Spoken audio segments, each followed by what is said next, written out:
היי, שלום. אתם מדברים עברית? מדברים. אתה יכול להגיד לי איך הכניסו אתכם מפה? מדברים עברית. מדברים עברית? אז אתה אמרת להם כאילו אתה יהודי והכניסו אותך?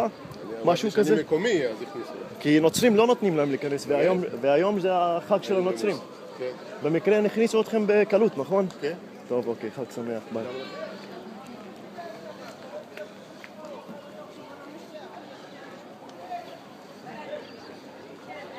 אתם מדברים עברית? איך הכניסו אתכם? אני גרה כאן.